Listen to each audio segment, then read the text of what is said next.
Assalamualaikum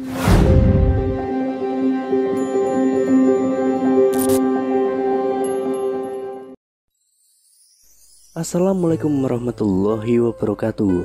Kembali lagi di channel Nasihat Kehidupan Misteri. Pada video kali ini saya akan membahas tentang Nabi asli Indonesia dari Tanah Jawa. Islam merupakan agama dengan standar akal dan logika yang ketat. Ini formula ajaran baru yang memadukan kaidah metafisika dalam balutan fisika dasar penciptaan jagat raya beserta isinya. Itulah mengapa Islam jadi mudah begitu diterima di belahan dunia manapun, termasuk di negeri keramat ini.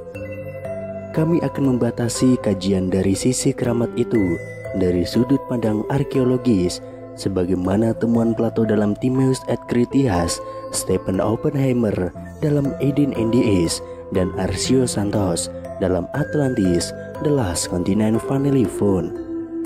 Berikut temuan terbaru para peneliti di Gunung Padang, Lembah Bada, dan Borobudur, peradaban besar 2-3 dimensi yang telah dikembangkan leluhur kita dan telah disepakati sebagai yang tertua dalam skala dunia.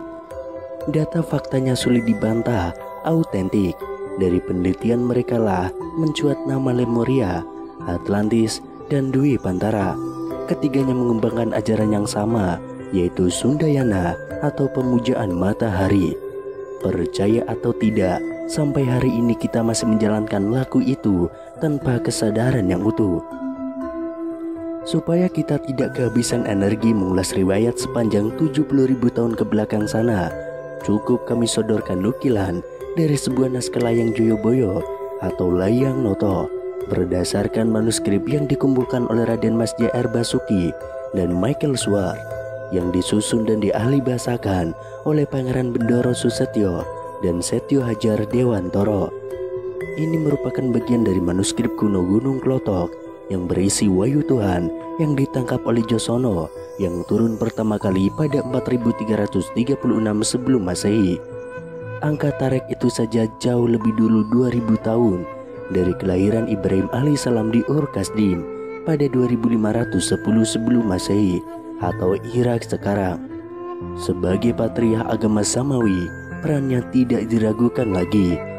Ia adalah pembawa ajaran tauhid bagi Yahudi, Kristen, dan juga Islam. Namanya yang tersusun dari dua kosakata Ibrani, yaitu Ib dan Rahim, bisa diartikan dengan Bapa umat manusia yang penyayang. Menjadi wajar bila kemudian tiga agama Samawi itu mempunyai kesamaan visi dalam ajarannya. Sebentar kita tinggalkan Ibrahim di Ur, kini kita menuju ke Mekah dan Madinah yang menjadi epicentrum ajaran Muhammad bin Abdullah. Islam yang ia bawa mendarat di sini nyaris sezaman dengan kehadirannya di dua kota suci itu, yaitu abad ke-6 Masehi. Mengacu pada visi besar Josono di atas, artinya kemapanan ajaran Sundayana kemudian mengalami perkawinan silang atau malah tergerus. Bagaimana cara membuktikannya? Mudah sekali, dengan memahami laku keberagamaan dan kehidupan kita hari ini yang masih dogmatis, doktriner, ataupun sebaliknya. Bentuk perkawinan mesra tersebut dapat kita temukan pada ajaran kaum sufi atau tasawuf atau teosofi, semisal Syekh Al-Akbar Muhyiddin Ibnu Arabi dan Maulana Jalaluddin Rumi. Dua mistikus besar Islam ini terkenal dengan teori emanasinya yang menyertakan matahari sebagai simbol puncak ketuhanan. Ajaran mereka selalu dikaitkan dengan Quran Surat Nur yang berbunyi, Allah pemberi cahaya kepada langit dan bumi. Ibnu Arabi menamakan teorinya ini dengan Wahdatul Wujud. Syekh Burhanpuri yang menganut ajaran itu dan masuk ke negeri Katulistiwa menerangkannya dalam kitab Martabat 7 setali 3 uang saja, sama membahas perkara cahaya dan matahari. Sekarang mari kita kembali pada Josono, sosok Rama Agung yang menyerap limpahan wahyu dan mencatatnya dalam Layang Swara Dana 1 yang berbunyi, Hono kang hanitahake siti panglingan Jawa, sumarengan ceng soler wasi jejuluk Gusti, sinungan Gusti kang sawara kesang, hanitahake sawara prawoso ngakesang siti panglingan Jawa, saking bayinat kang peteng, sak nalika Gusti sumilahake trawang lan lenteh, kang Gusti cinanten tumuwuh, yang artinya ada yang menjadikan tanah pengingat Jawa beserta segala isinya yang dijuluki Gusti. Dialah Gusti yang merupakan permulaan hidup, menjadikan permulaan aturan kehidupan tanah pengingat Jawa. Dari keadaan yang gelap, seketika itu Gusti mengubahnya menjadi terang dan nyata. Apa yang Gusti ucapkan bertumbuh.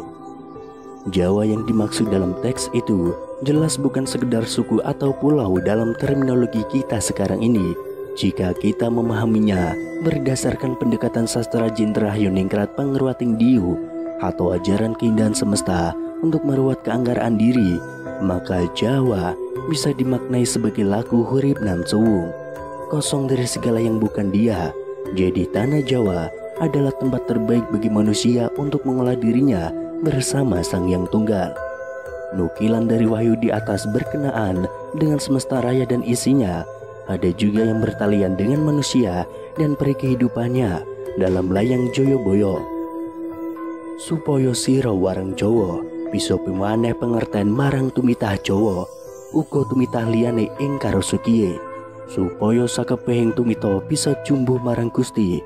Mula kang tenggil prasa kantan kena kinaya ngapa. Ananing jalma tumitah ki wangkal marang Gusti kang paring urip lan patine kabeh tumitah. Kie wahono Gusti, yang artinya agar engkau orang Jawa bisa memberikan pengertian kepada seluruh manusia Jawa, juga manusia lain di jagat raya ini, agar seluruh manusia bisa jumbuh atau bersenyawa dengan Gusti yang melampaui segalanya, yang tidak dapat dibatasi oleh apapun, tetapi manusia keras kepala kepada Gusti. Dia yang memberi hidup dan mati kepada seluruh keberadaan. Ini wahyu Gusti. Berpegang pada hadis Nabi Muhammad SAW yang mengatakan bahwa ada 124.000 nabi dan rasul yang tidak tercatat Al-Quran, maka Josono sangat layak kita dapuk menjadi nabi pada zamannya. Amatilah wahyu yang diterima Josono dengan Al-Quran dalam Islam.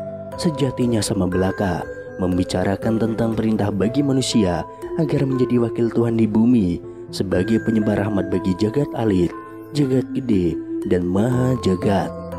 Tuntutan kita sekarang ialah mengajari diri sendiri betapa indahnya belajar dalam hidup, dan hidup yang selalu dalam kondisi belajar. Ilmu terkait menuntun diri ini sudah merupakan riwayat langka di zaman kita ini. Orang-orang sibuk menilai, mengoreksi yang lain di luar dirinya, lalu abai pada kepandiran sendiri. Banyak orang yang begitu cepat menguliti salah siapa saja, lantas tidak pernah mau dan bisa menemukan salah dalam dirinya. Ilmu sedemikian nampak sederhana, ya, tapi bila mau dikaji, niscaya sampailah kita pada suatu samudra di mana diri sejati menanti dalam balutan rindu purbani.